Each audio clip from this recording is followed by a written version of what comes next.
Welcome to Poetry Changes Lives. Once again, I'm sitting in my garden reading from this book, A Day at a Time.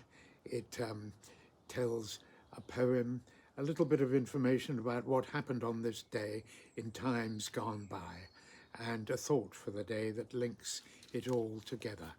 And I really enjoy giving myself a bit of poetry like this every day because it makes me feel happy, and I hope it does the same to you. Poetry has this power to help us feel better, I think. And if you go to my website, poetrychangeslives.com, you can read more about it. If you put your email in the box, you can get for free. You can sign up to receive this reading every day and get more information, some nice images as well. And if you wish, you can see how to buy the book. You can buy it direct from Amazon, of course, as well. Let me demonstrate what's in the book. On this day, in 1872, the English philosopher Bertrand Russell, he was also a Nobel Prize winner, of course, he was born on this day.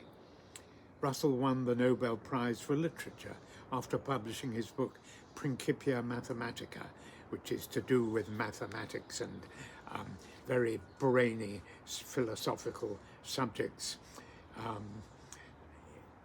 Russell, however, besides being intellectually awesome, is also remembered for his political campaigning for peace and nuclear disarmament in the 1950s, 60s, 70s, 80s even. He was arrested many times at demonstrations and received a 7-day jail sentence for breach of the peace at the age of 89. That's quite something, you know. He was a man who stood up for his beliefs, and I think that's very admirable in itself. He received the OBE among many honours and received it from King George VI, who said to him at the time, "You have sometimes behaved in a manner that would not do if generally adopted." Russell said afterwards that he nearly replied to the king, "Well, that's just like your brother has been behaving," because his brother, of course, was famously abdicated from the throne after his affair with the American divorcee, Mrs. Simpson, causing a terrible kerfuffle in the Constitution. But, you know, it wasn't the greatest of behavior by the king of the time. And so Russell had a point.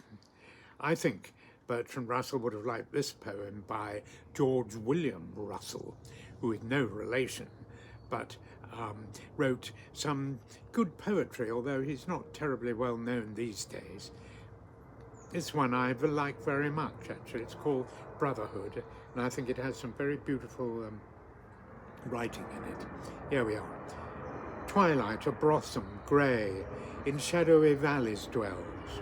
Under the radiant dark, the deep blue-tinted bells in quietness reimagine heaven within their blooms, sapphire and gold and mystery. What strange perfumes out of what deeps arising?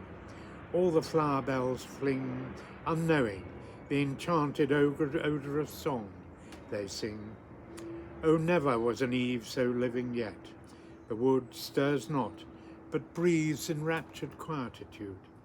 Here, in these shades, the ancient knows itself, the soul, and out of slumber, waking starts unto the goal. What bright companions nod and go along with it? Out of the teeming dark, what dusky creatures flit, that through the long leagues of the island night above, come by me, wandering, whispering, beseeching love, as in the twilight children gather close and press, nigh and more nigh with shadowy tenderness.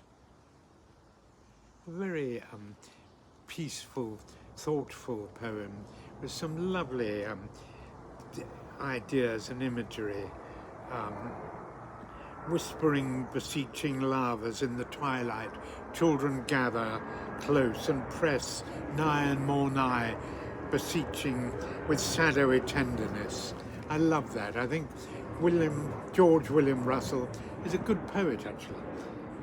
Today, I will take time to recognize my talents, and we all have talents of some sort.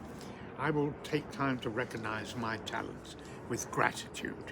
Thank you for listening. I wish you all a good day.